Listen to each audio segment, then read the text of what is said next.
Welcome back, Menopause Energized 30-Day Healthy Heart Marathon. We are on day number 20.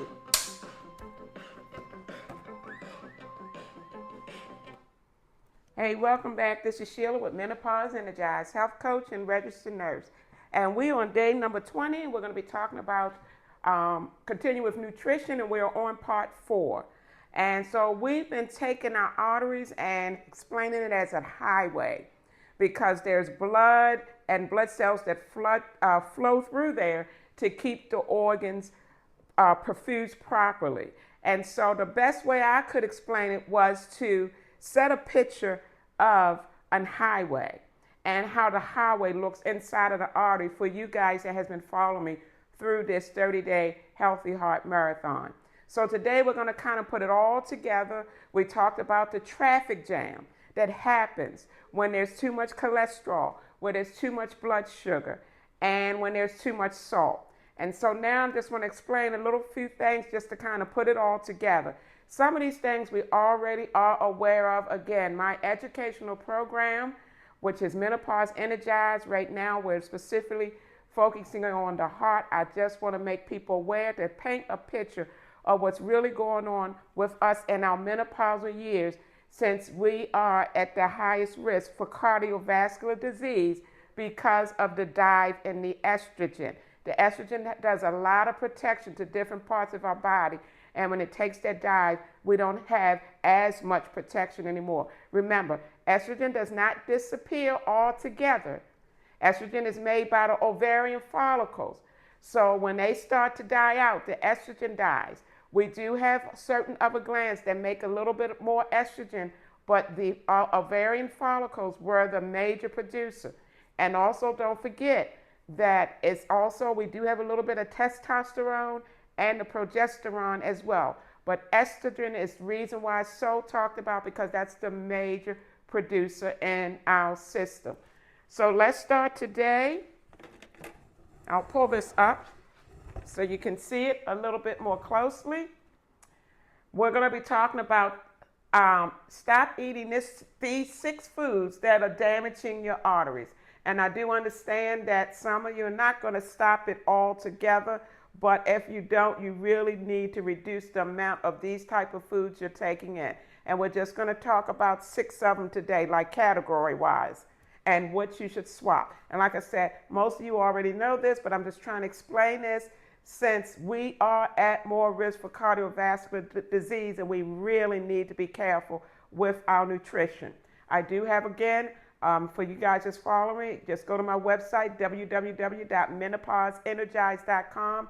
I don't go into it fully here. I don't have enough time. There's a whole 3-week mini course on nutrition that is jam-packed with information, beautiful slides. I do coach it, and you'll get a lot of information from that, and how to balance your diet, what to take in, what not to take in. There's meal plans that's involved with that. You'll get 7-day meal plans.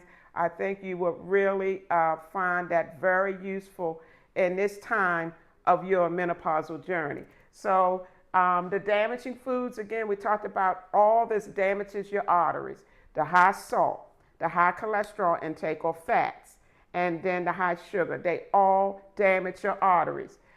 Processed meats, you guys, is one of the worst foods you can eat. It is full of salt and fat.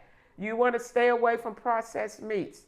So clog your arteries, the processed meat. Clean it up with some roasted chicken and maybe some fish. That's what you should be replacing it with. But again, processed meats is one of the worst foods you can eat. Number 2, soups and frozen meals. Soups is full of sodium, full of sodium. Even if you take half a can of soup, it's still full of sodium. Clogs your arteries. Clean it up. Homemade veggie soup. Have anybody ever tried that? It would be so much less salt when you can make your own. You have now the low salt chicken broth. Cut up your fresh vegetables. I know that what we do these days, because life is so busy, we have to find something quick and ready. That's where we get into trouble, because usually the stuff that's quick and ready ain't good for you. And then we have the refined carbs like white bread and rolls. Believe it or not, yes, they are bad for you as well. Rice cakes, I didn't think I would like rice cakes. I have to admit, I do have to get the flavored ones. But uh, this clogs your arteries, clean it up. Rice cakes and whole grain bread.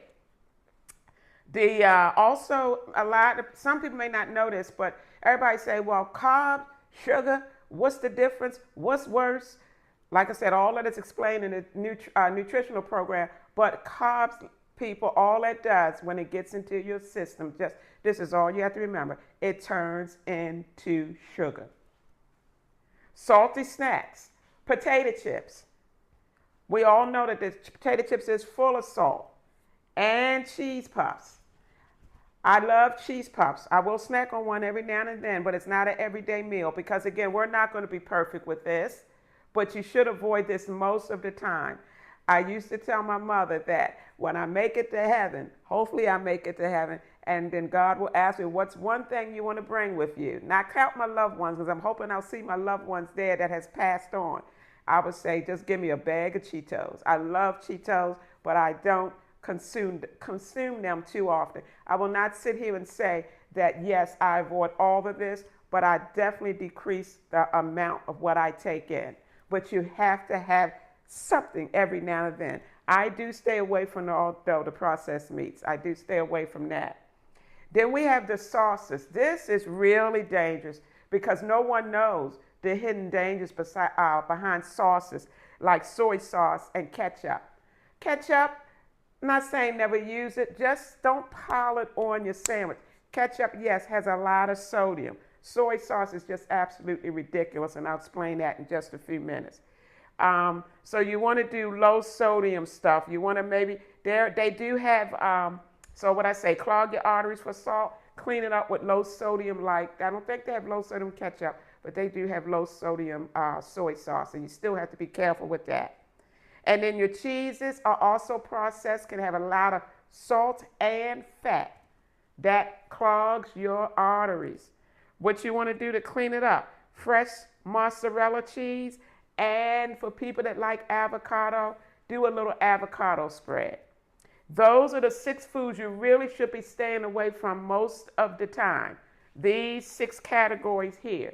I did add a bonus one here. You can call it number 7. I just have to mention this. Sodas are the worst. They are full of sugar. You want to stay away from sodas as much as you can. Now, the food that can be high in salt, we already know this, but I just want to give you, just to be aware again of the grams this stuff contains of, the portions of salt. Hot dogs can have 500 milligrams of salt in one hot dog. That's a lot. Because remember, the American Heart Association states, remember we went over this the other day, that if you really want to try to keep a healthy heart, you should take no more than 1,500 milligrams of salt in your diet. And I know some people here are saying, well, how do I calculate? Where do I get that information from? I know it's on the back. All that is explained in the nutritional 3-week mini program. Also bacon. Bacon has 220 milligrams of salt for one slice. And I remember someone coming to me and said they had about 8 to 10 pieces of bacon and they had high blood pressure and they want to know if that was bad. You don't want to know what I told them. And then we have, what did I talk about? Those Cheetos, 240 milligrams of salt a bag. And those are the small bags. So if you're getting a huge bag of Cheetos and you're just eating them and you're not really counting the portions, you probably have taken in your daily intake of salt and some. Soy sauce is what I want to talk about.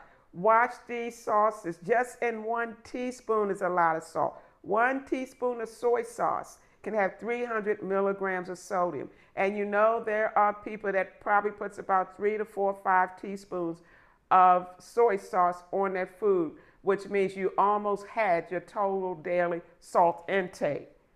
And then fat, hot dogs have a lot of fat, 13 to 15 grams of fat.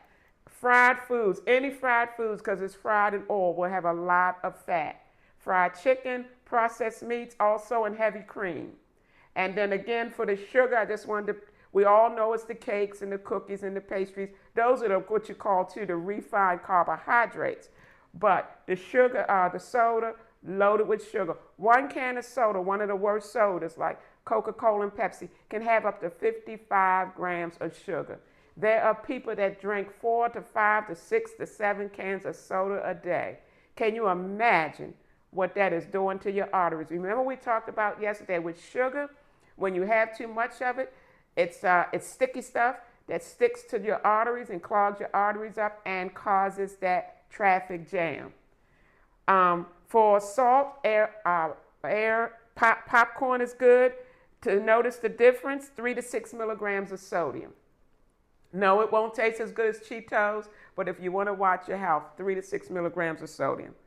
A handful of low salted peanuts. There are low salted nuts out there. I eat those because nuts, again, is good for fiber and protein, and you get about 35 milligrams for a handful of low salted peanuts.